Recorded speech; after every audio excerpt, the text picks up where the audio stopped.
सकाळच्या गर्दीत विजांचा लखलखाट आणि सूर्य जसा चमकतो तसा शिवाजी महाराजांचा जन्म जिजाऊच्या पोटी झाला। आणि जिजामाता कशा होत्या? खूप शूर आणि म्हणजे धाडशी होत्या, निर्भीड होत्या जिजामाता। आणि त्यांना अन्याय सहन होत नव्हता। त्या दांडपट्टा चालवायच्या, घोड्यावर बसायच्या आणि तलवारबाजी येत होती, धनुष्य चालवत होत्या आणि त्या अन्यायाच्या विरुद्ध। मग त्यांचे लग्न झाले शहाजी महाराजांशी आणि त्यांच्या पोटी शिवबानं जन्म घेतला।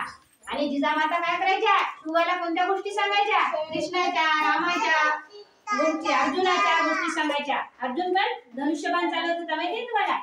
अर्जुनाची गोष्ट सांगितलेली की मी?